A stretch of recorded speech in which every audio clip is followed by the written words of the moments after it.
ko le u hufanga mo tala malo fonua mo ngahi tala fata ko tope o ku fata po at ba mehen tala ngata ia te o fai to mama o ka ta fai nga mali ko ni ke o atuai ho mo prokalama ko ia a fafango SAIONE ai ko o atu mo be mehen be mo fai ka SALESI VAKA ka ma misipane vaka ma heni I he ahoni ke fa hoko te tau prokalama ko ia ki he ahoni fata be ka nga ko ngole te tau prokalama ka te ki mo tol o tata pepe ko fia feitu ku ke lava whanongoa mai e tau prokalama mi apina o ku ate tai lerei tai loto mawhana ke tiki mo tolo hono ko tape I he hoani.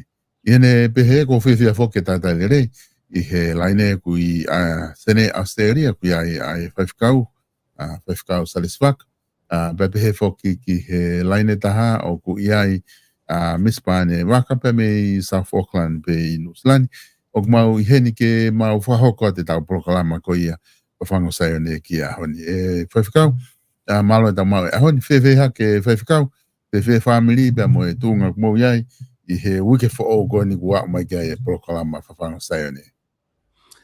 Ia malo a bita e solo e mau whainga maare, pe ko whawhetai lahi ke o tua mawhi, o toa ka te mai, pa moe alo, pa mohono lau maare, ka uhi ko e ke mau whainga maare, ke whakakato a e tau proklama anga maheni ko ia o ku tukatu I he media.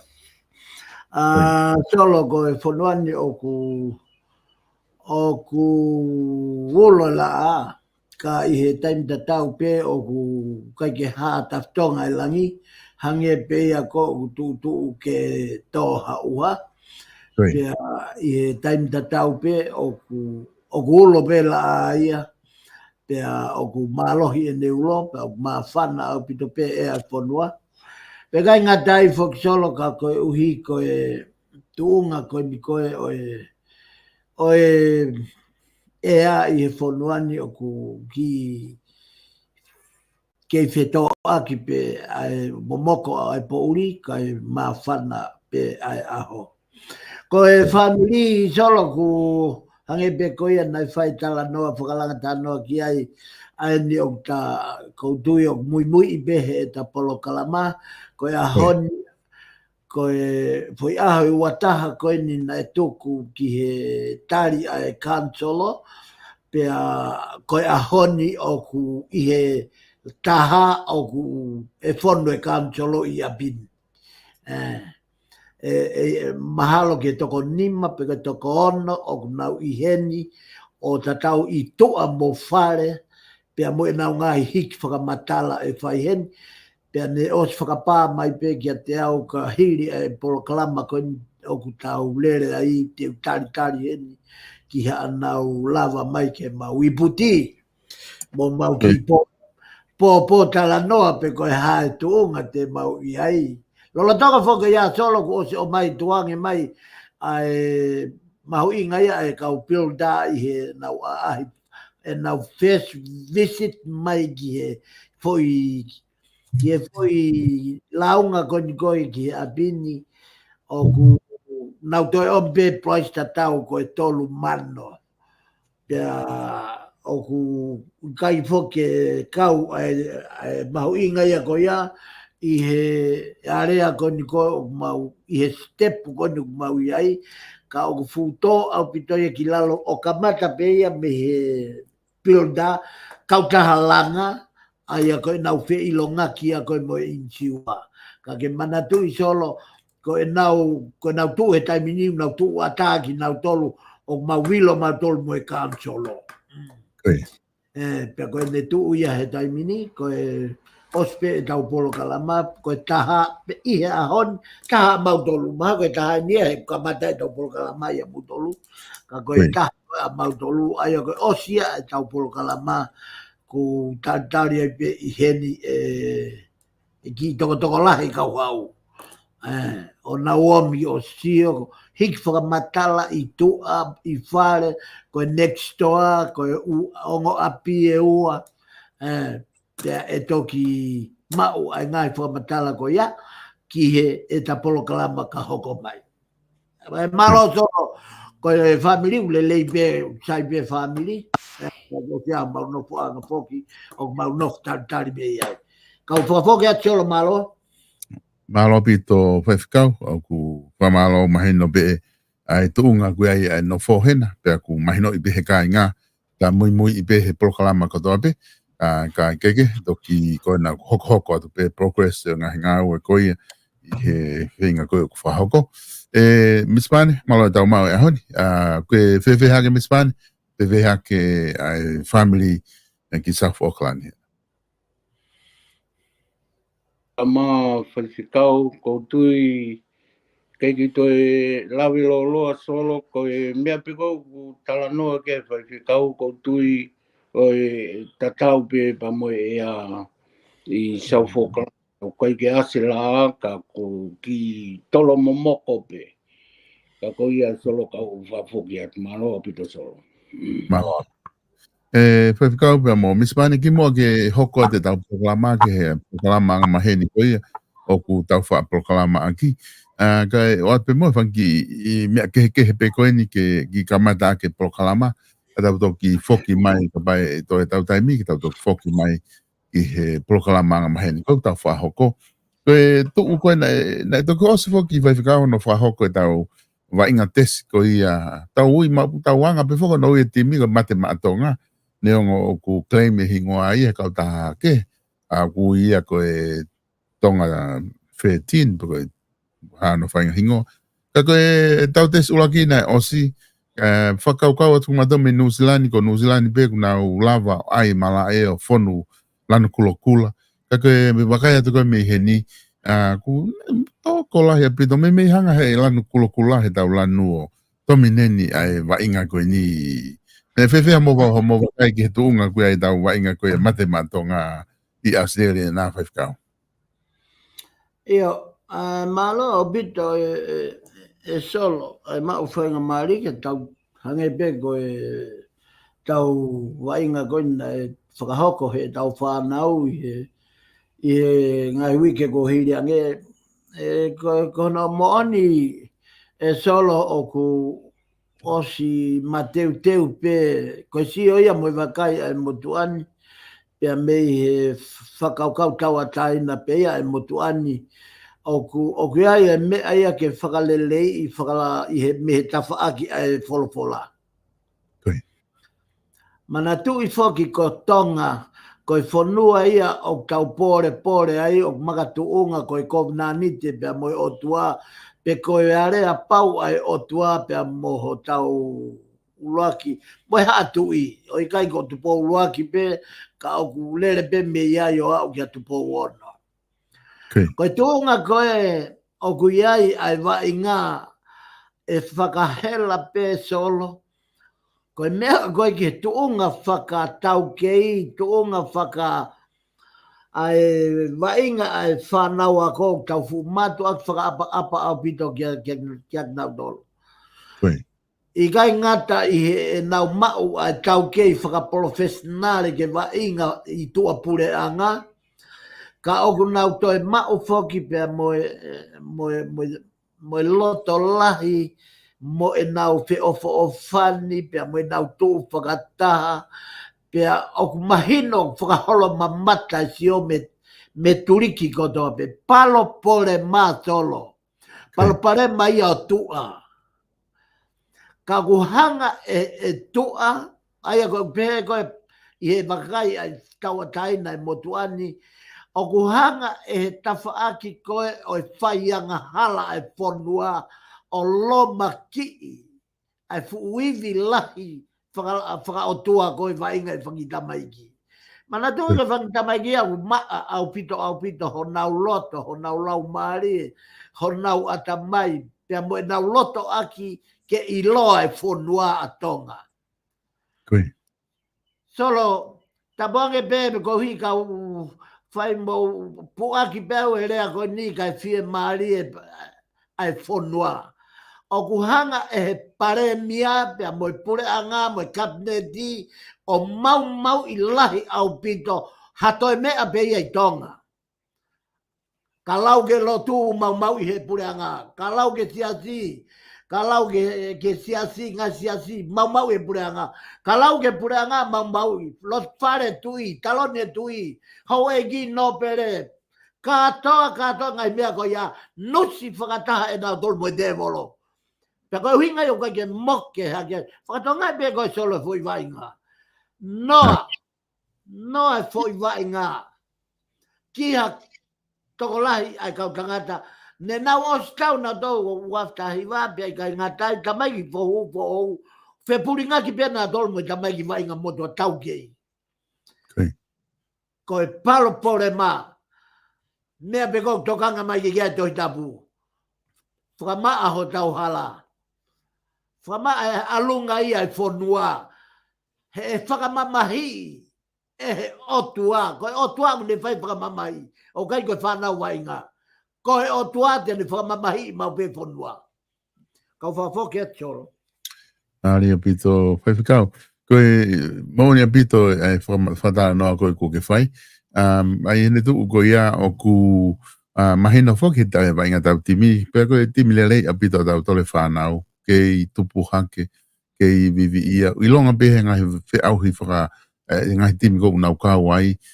Asi koe wa inga tamaiki. Ka ko inga ka tu ngai ni ku uge ba inga ko si malo ba inga whanau ka te uki anga mo ga mispane ko tu mal na ki motu mai ne laine ka ko ni ku toilo toni ke ki talano mai mispane te ki atu ka ko ke si anga bena fe ho ba kai ke tau ba inga ko ya matmato malo abito solo pe angi ko lau ko tau tano tau to kai ke tau ye mala ko ya ka koe tau viu pea tau tolu he tau sio. Koe sio e motuania i he sio tau ataina.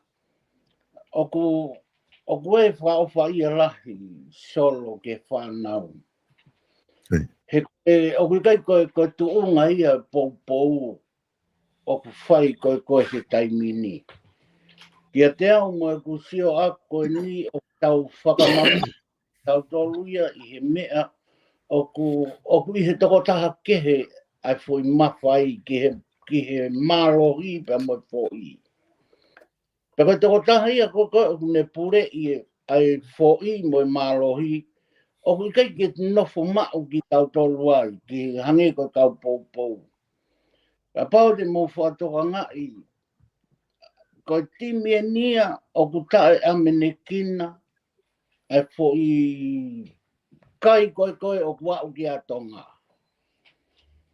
Koe amanake taha kotoa pe ia i he nimango fulu o whai ai ki he te au ai kai ia o Australia. O mea i kotoa pe ai whainga tā ia lahi ai time Australia he tūruaki. I he ku sion aku solo ko foi tau ia ko niko foi tau ia tong. Mari. Ka oku tau pou ki tau tolu, tau pou tau tolu i he whomea i ki tō. O tau tonu koe tau pou ke whai ke timi koe tau whamā opo loto kakai. O tau loto. Lotu i whanau. Kako ikai koe tau lere fuka he hara mo tau o whai e ngai urunganga ia oku nehanga ia whatupu i tai e kakai. Ki he ku tui ka pau e whok. Ai kakai hange ko lawe kona e pati kau. Ke mahu ingange pe o tua. I he mea kotoa pe. O koe whaupa ia lahi au pito ia he motuani he whanau. Nau os mau e tau kei, nau os mau e wilahi. Ka ku hanga e he kau pou mau. Aianga e nau wa inga mo nau tareniti. Koe e si o vai ia me motuani solo. Kau whafoki at malo. Mahalo pito e misman. Pea kutui mahalo ku mahino pito e whatala noa koni ku ke whai. I hene tū whaka ni whakau ko i tonga. Na o koe ke lotu ke whanga o pehe koe mea pe o kuhoko o koe ke sai pe tau kamatare ke tau tu waki holo hai tu waki holo hai ka ko ku ata e whakau ko ni tau lahi whake ngahi mea hoko I tonga ko ngahi exiteni la lahi na hoko pea ko ngahi exiteni ko ni na me hoko pe sapate hua kawa ia ai kina tolu ko na kau exiteni ko ni o si whatapa mo family na pe more mo ui ka ko ngahi me ia o ku hoko I ngai aho ni mahalo pe whaifkau mo misipane ko hinga pe ko ene kai ko ia ke loko ha me lele he sapate pe ki hiki reva lele ia ni ho ofu o vai ia he line ko ton ka ke lele ka ko tu unga ia ku o de sio ke me ko I wiki ia na tau si tu me ai me extend be me time ko da pe hulu mai extended tu ko ka koe ka aku koe ke ilpa ko hai tu koe palo pare ma I wakai koe ki ai ka te utuku atu pēna ku I ai pēha whahinga a mea ututonu ke whaha no whakalere I he ngai ta whaaki koe ia whaifkau ka atu ka ti koe. Ia, marau bito solo pea koe mea whauki o whakaloloma koe hui egu o ge be tau rea ki ai tau pe o ku si iange a te volo ku alu po uri he te volo ku alu aho. Ka koe hui koe tu unga koe o whonua solo o ku ikai ke ngata pe I he tau mau ai konistu tone o tohi tapu o ko tala noa pe au I he tohi tapu solo pea koe whehu I kotoa pe o tatau pe me he politikare pe koe whehu I me he ekonomika pe koe whehu I me ulunganga whakawhonua pe koe hapea whahinga whehu I me a malae te utaki pe ke tohi tapu aki pe uhinga koe ni solo na kau whoki mua ki ai ke ngai visione koe na kamata ake ui polo kalamani. Na ui ake polo kalamani ai foi visione ko ia ki ongo orita o konani te o kua. Uruaki ko powono ua ko hi ko whaki o kere na whai ai. O whai ai tuku pā atu po uruaki pia mo otua. Pia koe tari lotu, hiri ai whoaki ko ia solo. E tu po uruaki. Pia tari lotu rewa o tuai utui, aia koe orita ia hono ua. Na kamata e tapolo kalama ka pau e whekumi ka kaiki ai me kamata angana ku ostala noa he ongo orita wheilau o e kovnanite a tonga pia mo o tua ku ua. Uraki ko powono na whai ai kore ai kovnanite peko e area pau. Pia tōre vai tari lotu peko e tari e o tua e kore atu poluaki na e tari lotu e o tua I utui. Pea toki hoko atua ia o au mai ki nuku alofa. Ai ngahi tau te whito ki haapai, pea moe konga o vavau, na ea o ki ai tari lotu. Pea moe, ko onga ori tai a ku ua uraki, ko pouono pa kono ua ko utui. Pea koe mea ko toa pe e vete pe ia me onga ori tai ua ko ni solo. Ka pau koe tau tihi whakapolitikare e vete pe me hongo orita koe nie ua. Ka pau koe tau tala noa I hapalo parema whaka-ekonomika e vete pe me hongo orita e ua. Koe hahono uhinga, koe whehui ia ki tonga. Koe hahono uhinga o ku vete e palo parema mo whaingataa tonga me pouono pia mo utui. Ko hono uhinga, he koe potu ia e ua na e whai ai tukupā. Pea koe whai tukupā ko ia, koe whehu I e hoko ai mate. Me ostala pehe polo kalama ia ko e niki mua. I e ngahi visione hoko mai. Ko e mate, ko e afi, pea mo e vai. Ko e ako I e whonua, e ako I aki pe afi, vai, pia moi mate. Ka paura vai kai mahino ia ke whaahinga ki e kakai tonga mo e kakai e whonua. Ko e hoko mai ai vai, o gai mea tokanga mai o duangi ai. Ko ne hoko mai e afi, vela e whare. Ko e ha, solo nai tonu ke wawe ange ai vela ho tau whangi whare pola, Koi. Ka koha mea ko tau alua he whakalakalaka o whare papa, e maui o osi mai lau hoa pe toki puho ai papa. O gai ono uhinga solo. He o tau kona ni te tatol mo o tua o tuku he. Tap mo lau maari mao nio ni ka o atu halea kua o. Langoa e kona ni te ia he. Ka tau o tau tolo whai e mea e te volo. Pea kui kai ata vai e afi e mate. Hange o ku tau lau kau ake mate. Mate. Pea kui kai ke toia ha mate ia ta e alu e Facebook a. Whakatoka nga ia mamani solo na e kamata mea teknologia. O kui kai ke fupehe fau e nau hanga na tolo sou e mate. Ko e mate ko mea ia e o tuangu. Hange ha tau lau nga e tahonga. Hulu behe e mate. Pea ko hinga ia solo ko ulea tuai i he polo kalamani ai mahu inga ke te au e vete mea ko toa pe. Ko mea ko ke tala noa ki ai fek kau aki moi mate solo. O kai mea ia ke whakatonu ia i tonga. Pea ko mea ia ko mea ia ko ngafa whatongi ia o ene a fio. Ka pau e kai toko a ene a fio tapia mo ene a fio o ne hanga whakalelei a hono whonua he mea koe ni. E a ua tonga ia ki he tuunga kai e more mawhai, e more mei he tui, e hanga he kakai kehe o taki ai whonua. Pea koe taki whakaloloma taha, na ku osi mamata whakamisone ki ai, koe taki a ke mea whana mo mea tau. Ka whawhoke atso. Malo pito e whaiwhikau, ko tu mahino pito e whatala noa ku ke whai mispaane, ma ki i awhi atu ke te koe, a koe hao tāna ki mai ki he kawenga koe ni.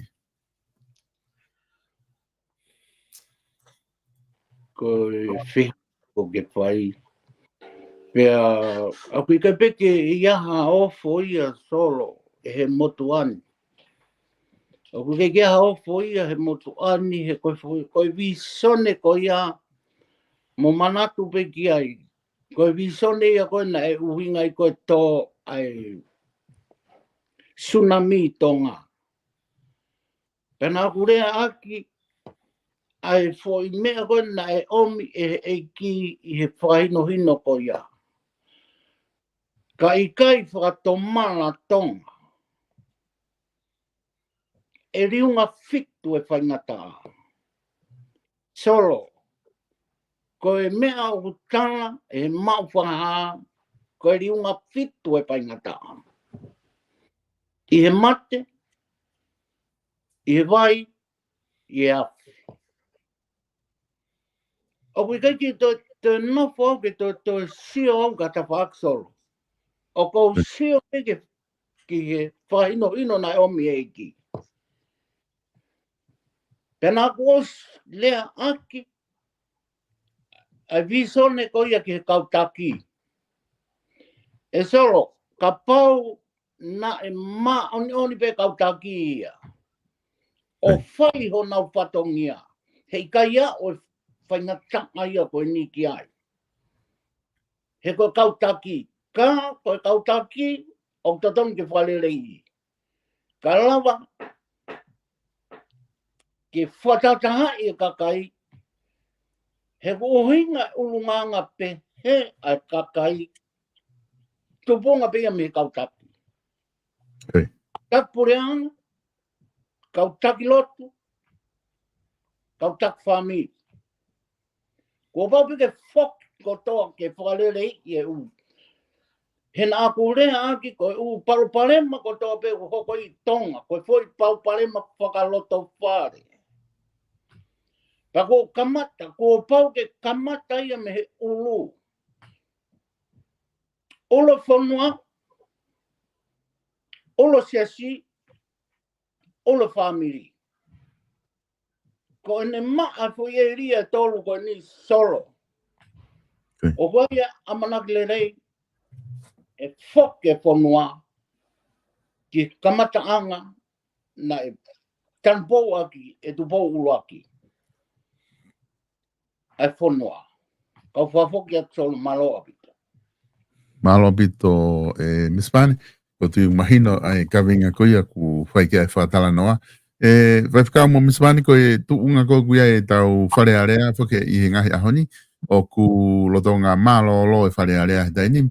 Na nau ki hu mai e ki fo i session ko nau mai o area ngahi lao. Pea ko ngahi lao ko ni na au ke tu unga e area na turi e tu tamakitu ai whafonga ko e tonga fitu kitu. Pea alu mo e nau teu fuhu, alu mo e ngahi mea kehe pē. Tamate e tau reti o, pea tamni me matpana a te lere hata hao. Kako ngahi mea pē a hoko, e ngai whare area ko i murini, o ku kaike nau te wau ia ke tau tuki pē ia mo e fuhu, lo te whare area. Kako e tu ngai a guai koe tau whare area, kako e takitaha mamahi i pe foki. E ngahi whakaukau, nau iai, tu e ni ihi o talanoa, ki he palaparema ko ia o e kaike ai e pure lerei i he tuku hau e whanua whatatau ki e tō wholofola ko e tui tu e pure anga he tawha aki ku nau nofu pena tolo talanoa ki he ko e whatongi ai ku nau whai a hono whakalere ko ia e pure anga pia ku pau peke nau whai ngahi area o ku tuku aki ki nau tolo he ngai isiu keke hange ko e piti spoti keke o Mike Whare area ko e ke tuko ki te tauna nau whai koe he whakapuna koe lulutai na laki. Whai ngā ue i o te ke o mai ki toke o mai ki whare area ko o se whai ngahi area ia ki ai. Mo e hapua ngahi mea ko hoko i he tai nimi. Ka koe whewhea ngā ho waka i whai whekau ke tau tunga whapolitikare kui ai ho tau whare area. Me he ta whaaki koe ni ai whola. Ia maloa pita e solo pia ku e tau sia tau tolu ke tuonga kui ai e whare area. Ko e tau toki unu ato e nia tau tolu ke tau au ki he lau mario e whare area. Ai loka ai e matapā ke ona ato e lere hata. Mana tui en solo. Na e te kia ke tau whare area ki tau tolu ia me kamata anga i he kei taime kau hou eiki. Ko e whare area ia ko whare whakalangi pe ia ko mea mai ki he malo e lau maari e. Ko e whare area kua pau ke au ia kono lau maari e ko e tolongi a ke sea. Ko e tolongi a ki e penni. Ko e mea peo ku te mau tolongi a ko e iku anga ia o e area. Te aku ne whakahai rewa i mo oni ta au kui ai e mamahi e area.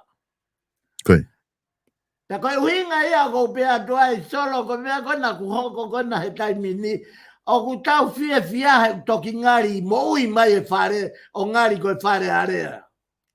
Ko hui ke au ke tuunga ko ia ki lokai a ge matpana a lere ha motua. Ko hui kai whai mo whakamahino pe i lotu whare area teke ia pe teke ikai.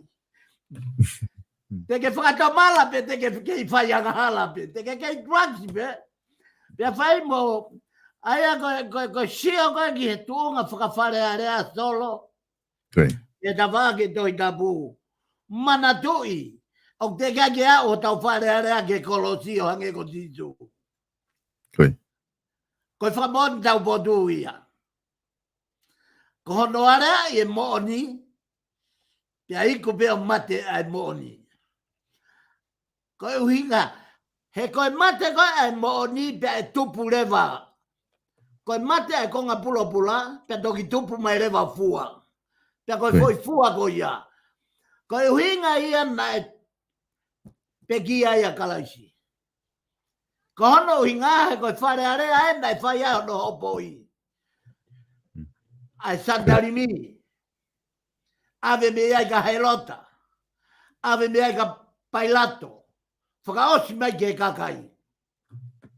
Pea koe mea ia kui koe whare area. Solo, ko tau whare area, tau fia koe na ku haa mai e fua, o ki ai e ririu, ai urunganga e whare area. Ke mahino, o kia fia mau e mooni, pe kono whakarea ta, o fia mau e purererei. O fia mau e purererei ia ke ponua. Ko hui ka ke hoa, ngā panga maari e tau whae lotu. Pea koe uhinga ia sio me wholofola, koe ke te sio ia solo e loa. Koe tatoha ke pe tau a whakahanga ka sisu, na e pekia pea sisu he ne moni. Pea koe whangi loka matapa, koe de lere pe ia. Ko kukore atu, whai mo loka i ke moni, o ata fwoi loka mata loka i aki. Ko hui e ko ia pe mo ui pia ko ia ko e mahino moni. Solo kau whakapoki atu na, whatupu ita e tau polo kalama. Malo bito, whaifika mispan, te utuku atu katiko ko ilope ku whenga marien ki te whai mahatana ki ho waka i tau taina ki he tūnga kua e tau whare area. Solo na o ku tau alu e tau whare area tau ke tuunga whakaori au pito ia solo. Ma pe maua na o sia e whahino hino. Koe whalere koe whare area solo, o sia e whoi pāti pau ia. O i whataha na tolu ia he wao tā, ki ngahi mea ko toa pe, ko te kei ke whai e whare ia o whataha i nā tolu. He ka whaino hino e he lau maria he mea, koe mea pe ia. O whai e nā tolu whakataha i moi pāloti u mea ko ia. Koe whoi kautama koe ni nā ku sio ki ai. Ai ni nā taki ai, ai paremia. Koe paremia pe nā uilo kai ke toi asi ke u sio au o ilo whoi kautama koe. Koe whoi kautama e koe nā o whilonga ki nā tō solo. Yani. Koe mea ko tō pe ia he pureanga, au tō ki o atu pe ki nā tōlu ke pāloti mo whakapapaui os mau e whoi kautama e koe ni. Kono uhinga ia he kai peke mau e whare ia. He koe whoi lomari e koe nā whai ake nā tōlu e whakalere ponua, o whataha i tu, o whai i tu au kai whai i loto whare area. Koe huinga ia whahino hino koe na e whakafou me he paremia, kai ki whakaasi me kautama koe, ka ku nau osi pe ilongaki ki nau tolu. Ko ne au peke taimi whakataha, o si iro pe fui kautama i koe ia. Ko ne pāloti pe ha mea, ko fui namba pe koe ia te nau hiki nau tolu. Ko no hinga o tau sia atua i koe he taimi ni. Whakahera pe whanua ia he umea koni. Ka pau he kai whalerei kautaki, ko e tau lue pene a tau tolu, ke tau au ke whoi tūnga, ko e longo a pe ka toi hoko e paupare malahi i tonga e whanua ai kakai. Au whafo ki atoro. Malo bito, Spani malo e tāna ki mai ke tau kau koe tau proklama hea honi. Whaifikau kau ki whaosa ki numumba e ki kawenga koe ni, ka tau toki whoki mai ke tau proklama. Na ia e tohi tangi na e area i whare area, ka tohi tangi ka kaimi e ua. Ka kai koe ni na e whakahiki nau tolu hinga pure anga ia ki mua, mahalo ke waftaha tolu pe waftaha wha. O ave ko hinga ka e whakaata e wheitu koe ia ke alato e business murio. O whae ne ngā ue ai. Pea mō awe peka o hinga hano wahe na nau peheto koe na e COVID. Lahe ngā ue ake whana wāo he whetu koe iao. Ue si ai mo e mawanga vai pea na e awe. Kai awe na toro ke he whetu i e ua o ku whatu utama ke apita e whenga koe hala ke alu pea koe ngai mea lere ko mau. Ka tu uia e sio ke he palpare malahi koko ki he kakai. E taim tatau foki o ku sio ai tokolahi ia wha politikare. O ku lahe ngahi mea ia o ku whai kia e whenga ia. Tau whenga te tau ke spoti, tau whenga tu ki hea. O sai apito e u development ia ko ia. Ko pure anga ko toa pe kwa na upalani na to ke ngahi mea lelei ki whanua. Ka kupange ko o ku ngalo e kakai. I he taim tau sio atu talo e nau whainga tā ia he me he taimi ko ia. E nau hao mafuri mo nau hao lavea. I he whenga ko he hala. Ka ku hange o ku whakangalo o ware pe ku toki mapuna hake nau. Ko whiu pene kakai he whakamau maupa ku mapuna hake. E nau whainga tā ia hao he toitangi. Pea koe ku whanonga tuko ki wharearea. Me ko taha ko toa pe wharearea unau pe mai. Na nau mea pe he whakaofa au pita toitangi kakai. Ka ku hange na kai peke aha no whakatoka ngā i ona. He ngahi waha ata uko eni. O ku nau palapare mai ai. Ka ku tau whakaukau atu ai. Na aku iai pe moha ngahi pei tu ui ai tonga. O ku nau whai pe palapare me tatau. Ka ku nau kukuta pe molongo. Ka koe ke ilo pe koe hae mea e whai he tu unga ko ia. E whai whikau ka te oat peka te koe ko tui kuai pe ngahi tala noa e wholofola ki he ngahi tu unga pe he ni kua uke ai. Ha whanua pa moha kakai ko hange kuri kina ki nau tolu. Ke tau whaao si ake ai kawinga ko ia ke tau toki whoki mai ke tau polo kalama. Ia malo solo ko fu hala ia ko papa. Talu pe ia be kamata anga. Ai whainga tā ia ai kakai masi wape ko kakai maulalo I hono ngau e he kau mau mawhai. Pea kui kai ko tonga pe ka I he pureanga ko toa pe kai tau te fito o kuea mai ia e kai toi lava whakapuri I he kuanga whakaoti. He koe kuanga e lau marie maunioni e hakure he lau marie mea ko toa pe. Koe. Pea koe mahu inga ia koe oi kuanga whakaoti. Koe ala mai e fuivi mo malohi e o tua o nehanga. Whakatoka ngai pe ko lahi au pita ngai mea na e lau tau e ia.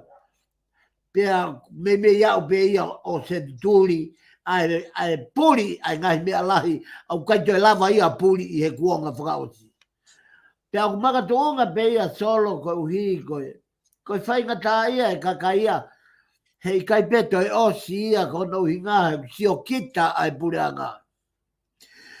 E toki malava pe ke ai mea koe ni o whaiha no whakarelei o ka pau e tuu ai kaupure lelei. Pati koe ni o nau nofo o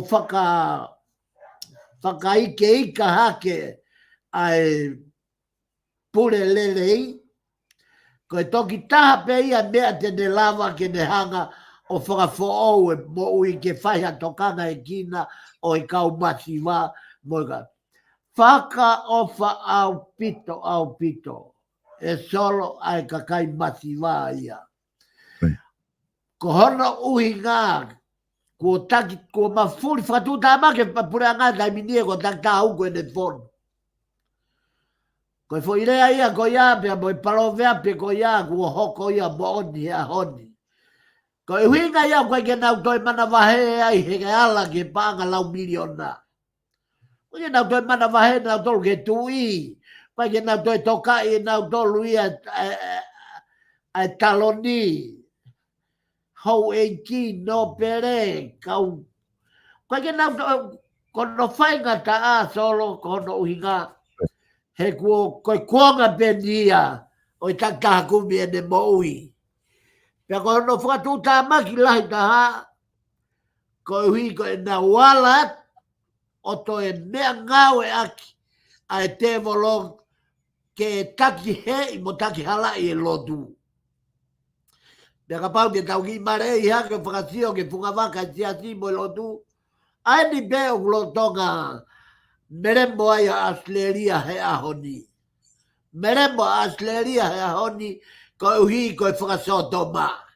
He kua hau e toko lai taha o e kau whaise kau o I unai dingi he niko e kau tonga. Toko lai au bito e kau tonga. Kana e ui ki nau tolu ke nau o whai ha mea mai whonua. na o fai a mea mai toi tapu, fai a mea mai o tua, fai a mea mai lotu. Kai te lava ia. I foi toho e paanga lau a fe ia mo e tolo. Ka koe mea koe ke tala whakatanoa mai e solo. Au kai koe mea motua ia, au kai koe mea fo'ou ia, koe mea motua pe ia, pe aku. Koe au ka ke kuanga whakaoti, koe taimia koe ku whakamao ni e mo ia kau masi waka nau, whakateholo e hala o la salosi. E hapai ki nau tolo e kau age lo. Fulahi nau loto mamahi. Kau whafoki atsola. Malo vito whaifikau. Misipane te uki whafokat ka te koe, ke tāna ki mai ka venga koe. Malo apito solo pea kawia he mea whaloloma apito. Ka pau ku hoko ngahi mea ko ia i tonga. Ka wangu koe lau solo. Koe nau whai ki kere. Hei kai ke wainga hataha ia he kere.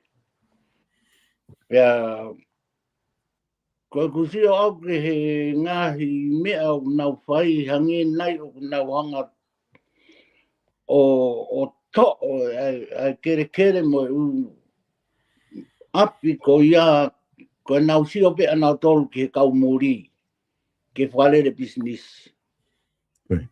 Ka kui kai ke nau ilo ai foi mea koe te nau lave ai kau whai tutu ni hala ko ia. He te nau lave nau tolu ai koe kau business i te nau hawi nau tolu lere haki tau e ongo fulu. Ka koe whai ngata koe ke kau whai tutu ni hala ko ia.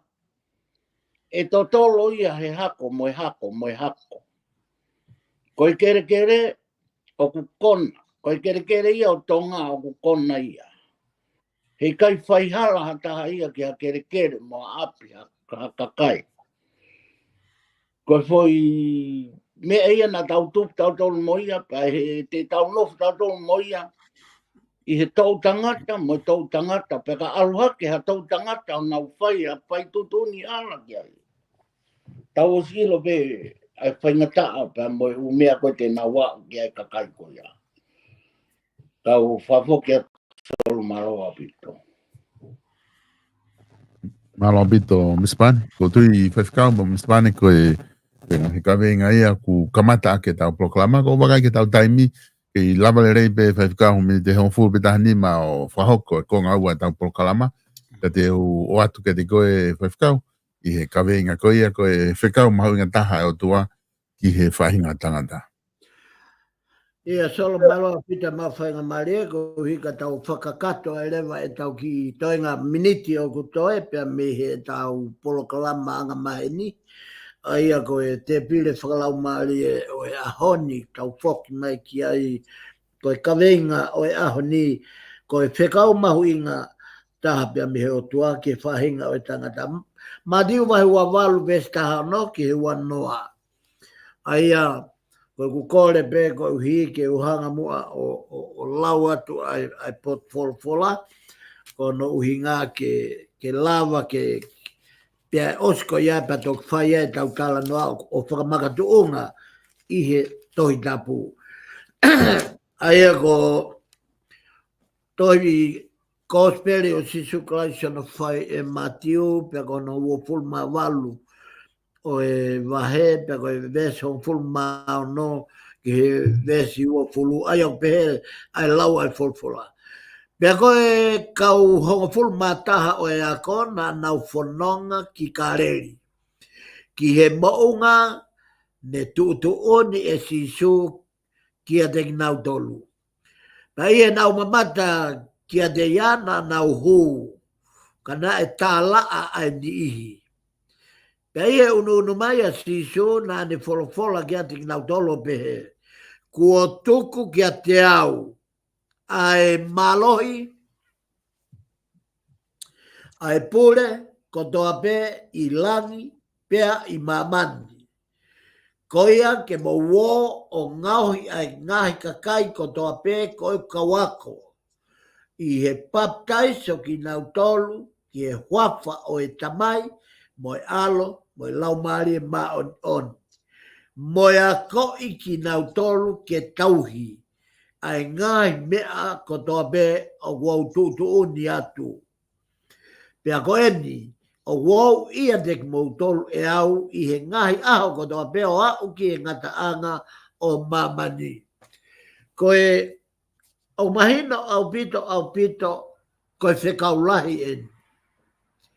Pea ko e whekau ko e ni ma ai ta whahinga o e tangata. O tau moua ko toa ki ai solo.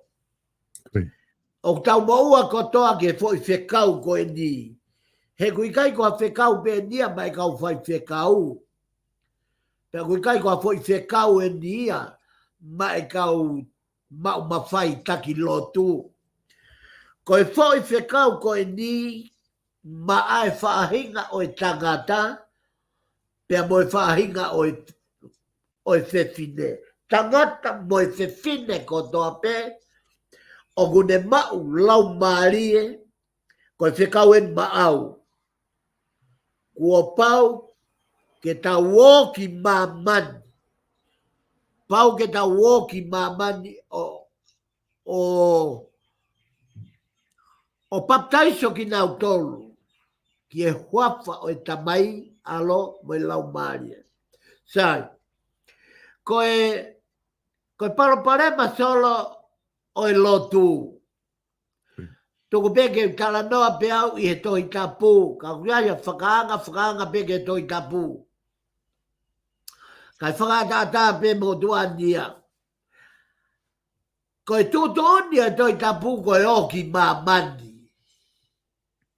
O kui kai ko e tutonia tohi tapu ke oki atiati. Whakatoka ngai e poloka ai kōsperi. Ka hono ui ngā he kutala e tangata ia mo e kautaki lotu ia ko e o ki mamani ko e o whai whatongia he tiati. Solo ko e foi mau hala lahi taha ia. I he kakai lotu o au foki ki e kakai o nauma. Fie mau ia ke nau huki toa. Fie mau ke nau o ki mamani.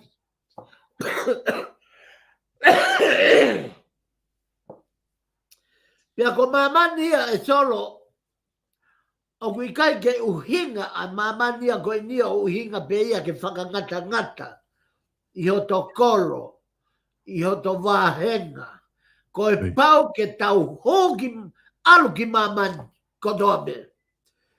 Pea ko e palu parema ia o ko nofo sio pea me he tawha ke polo kalamani ke foi whekaulai.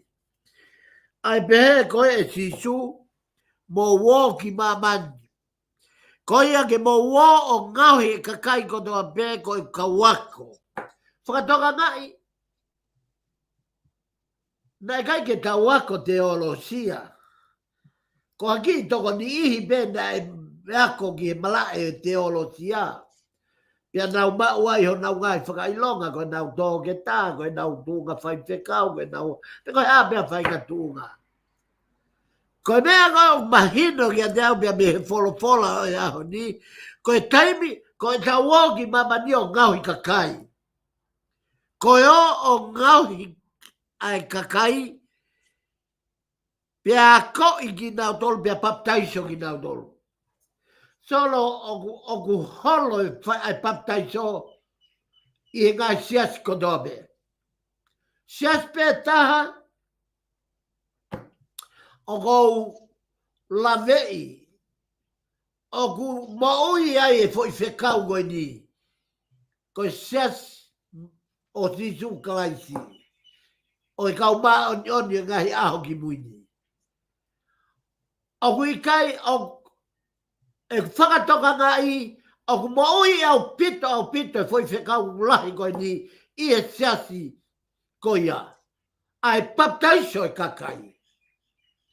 Whakatoka ngai kui kai ke toe ngau e aki. Kau whoki mai ke ki tala noa kovi koe ni i he wakai. Ko siasu e siria nana nau kamata mai, na nau kamata mai ake ai kaweinga ko ia. Ko nau whakaata ai o ngau e whakamisinare. e solo i nau konistu tone na o sta ofi e nau dolo. Ai a guhinga e nau ta ofi ko uhi o gai be uhinga ia ai we siri anaki ai. Nau ta ofi ai ai o aena e kei alu ai ai kau misnare ki Solomon, alu kau misnare ki Papua New Guinea, alu kau misnare ki Fish, alu kau misnare ki Samoa, o sta ofi ai e sia sue siri anaki. Pea o koutui, koe fufoi whakapouri lahi taha ia kua tō. O whakatatau ki he whakaweinga o foi vesi. Ko ia ke mo wō o ngau hea kakai ko toa pēke nau hoko e kauako, i e pataiso ki nau tolu ki e huafa e tamai, alo, lau maari maanoni. Foi huafa ko e ni, e tolu, o fia mau ke whakakakato a hono pandi e tangata ko toa pē, ke ata hono hala ki e pureanga o e otua. Pea hao rewa, ai kau taki, hao kau whaiwhekau, hao e kau takilodu. Kai, ka ke whakatoka ka i he nau ta e whai e fo i baptaiso. Ko e eke a hono, hange via ke tau tala noa politikare ko e a honi. E eke ai nunua pea moe anga hala ko ia ki e kau taki. Ko hiko ta e whakakato, hona u whatu kia. Ko mahu inga ia e whekau lahi me he o tuange tangata. Ko ke taha whekau. Marie, neongo ku whono e toi tapu i he ngahi whekau. Sione vai wanoa, vesi, uataha. Pea nai hanga e siso o ho. O ne pehe, mau mau lau maari e ma on ia. Sai, koe foi mana wa koe na ne hongo ia. Koe foi whekau i e kau ako ke na uo.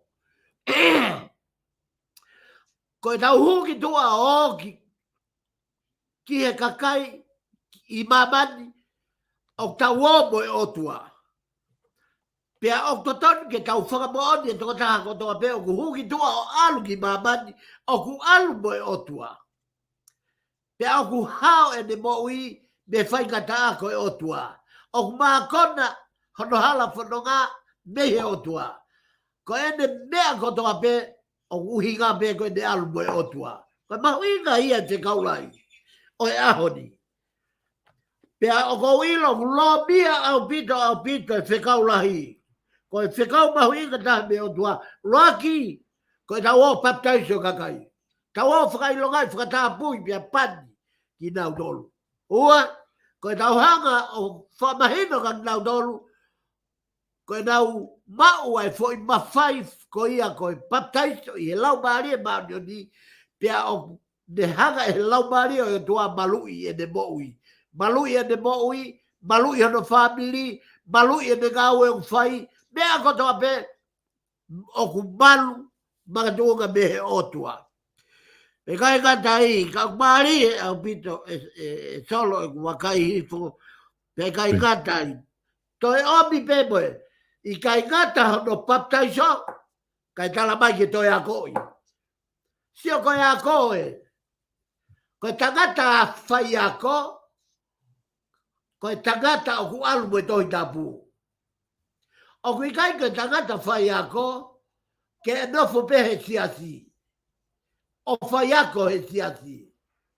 Koe tangata whai a ko, ke a ko ia mamani. Fie mau ia ke alu ki mamani. O pau ke fie mau, he ko mamani o kui ai agahala. Ko mamani o kui ai whea waki. Ko mamani o kui ai twat. Ko mamani o kui ai e ngahi whakatuta maki o moui. Ka kua hoko o nofo loto a tangata he lotu. Nofo nau tolu, i e feitu koe o maa oni, ae na e liake e sisu, ae toko hive hiva, ka e hou ki tua alo kome ki tipi e taha, na e he, ko hono hinga, ko e mahu inga o mamani, mahu inga ke he alu ki mamani. He kai ilo e sipi i e siasi, ka e ilo i e mamani. E ilo e anghala me mamani, e ilo e vai me mamani, E ilo se awa ki me maman. Pea koe uhinga ia e solo o ko fram.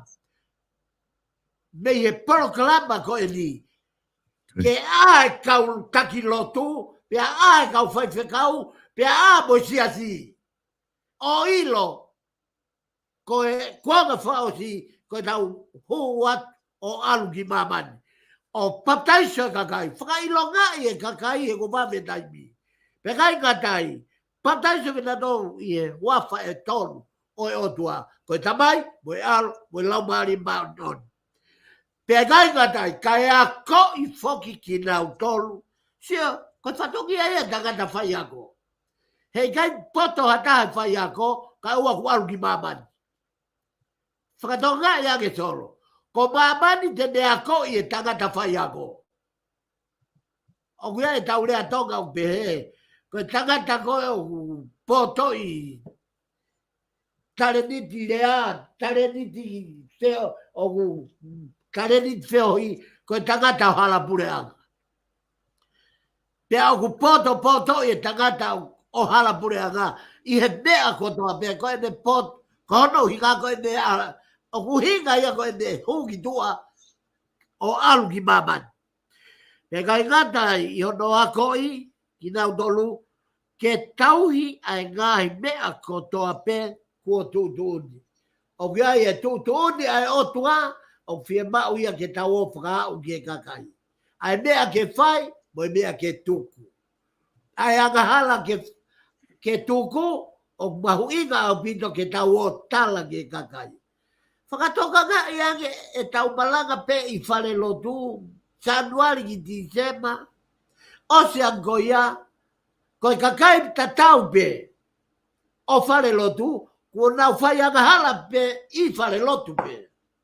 E solo. Pea koe i kai katai. Pea koe eni, o wau i a teki moto, koe foi palome si ena solo, ke tangata, o loto lahi ke almo e whekau lahi, ai o tua o ave ke whainga tangata. Koe foi palome si ena, te i a te koe mauai pe. Solo, au fia mau ke whakapapau i he tangata ko toa pe o whio hi mo titu.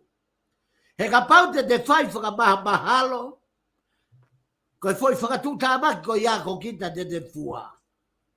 O fia mau ke ilo, o palomesi ate o tuaka koe, ke alu ki mamani, pia te ke alu mo hoku iwi, mo hoku poto, mo hoku maloi, pia ko alu ko ia. Te ia te koe mauai pe. O uhinga ke mea koe, mea maari e ia solo. Ko te urea. Ko uhinga ia utau ki e whakatomala, whakai fuef, kon whakamore. Ko ana uhinga, ka lava ke te whanau i whao e mo ui. I e taime te whanau i whao e mo ui. Solo, ko e rea ka tope ku te whai, ko e whau me hotua. Whakatonga nga i ange. Ai mea o ku fihi tuu ke whakaukau e tangata. O ku rea whewhe lau maari e. Whakawhehui e ia, o ku rea whewhe lau maari e. O ke rea whewhe, o ke pehe koe lau maari e ia, koe lau maari e ia. Koe mea ia ko os palomesi mai a sisu, whanongi e ne palomesi. Teu ia te koe. Pea ka paurema o ku ia te au a sisu, koe kurea ko sisu ia. Koe whakaukau ko sisu ia. Koe mwawe ko sisu ia. Whanonga ke whalau e fwoi vesi. Tō eni o wau ia tek mō tolu e au.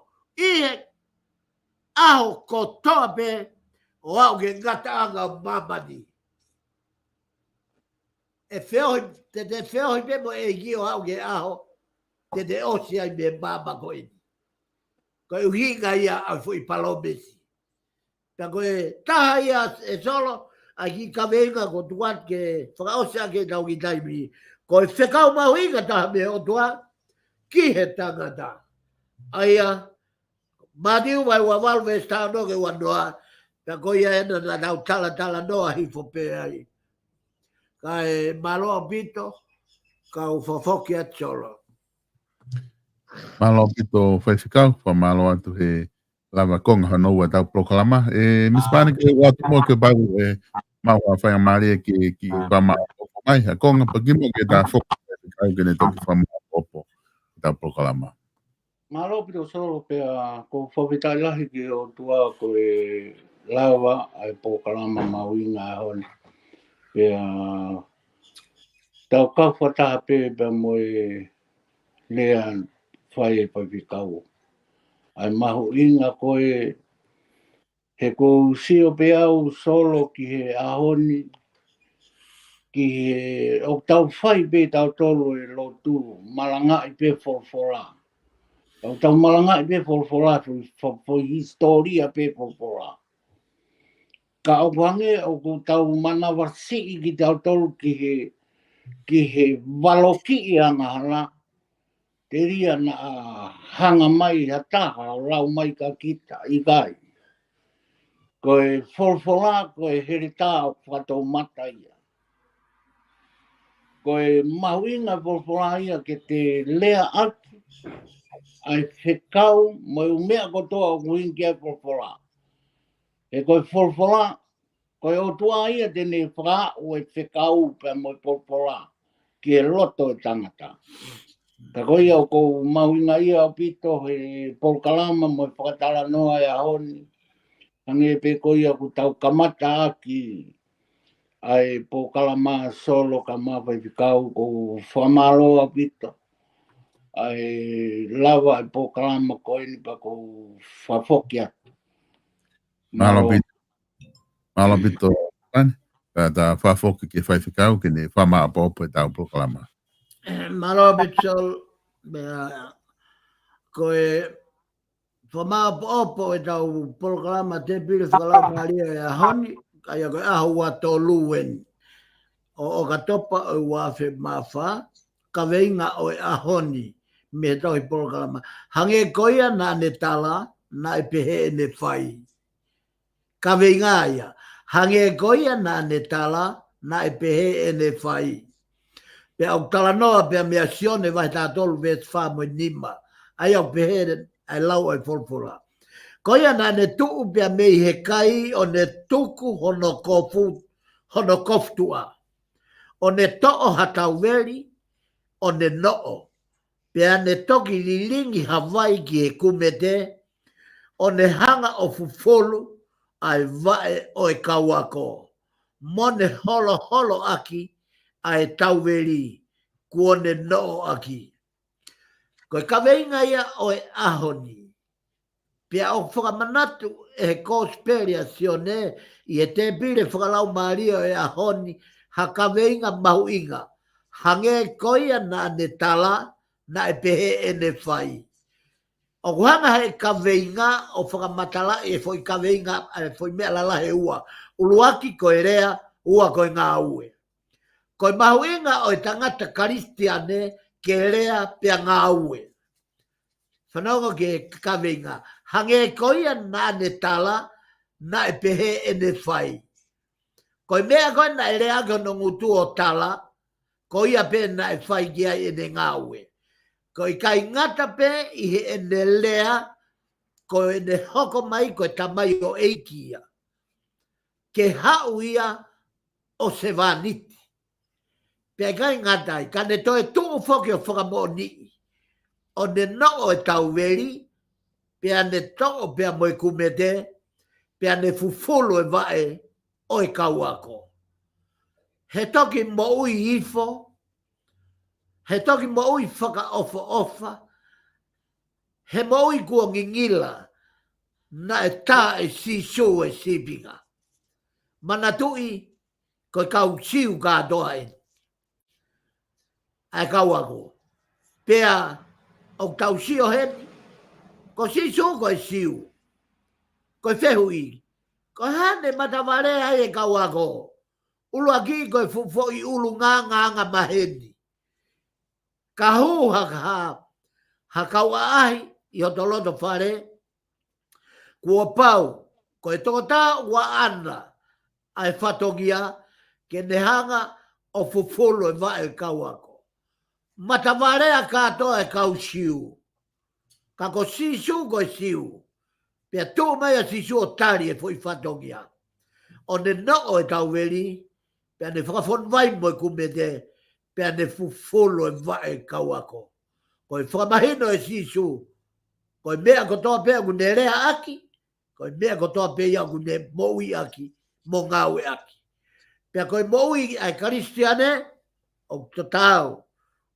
Ke tau hange ko kawenga e ahoni. Ka kua mea ku tau rea aki.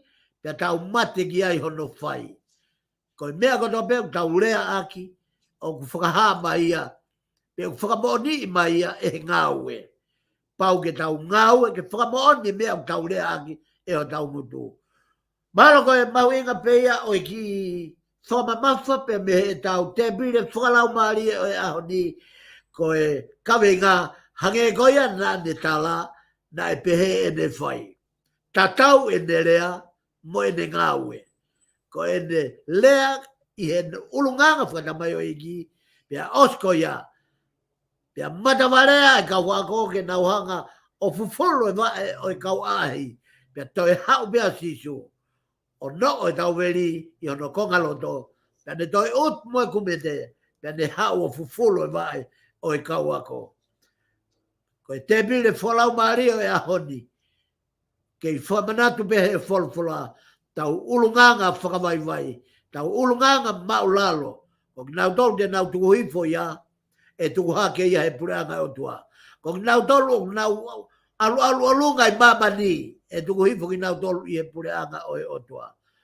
Whamalo atu kaki motolo ko toa pēko mō lava mai o tau inatu whanaha i e te pile whakalau maari e ahoni. Whamalo atu kaki motolo ko toa whamore atu, kau kia halea. Wia i ha tono nou mia he polokalama o e FAFANGU SAIONE pe mō whamore i ange mautolu o mau whakakato ai polokalama koe ni.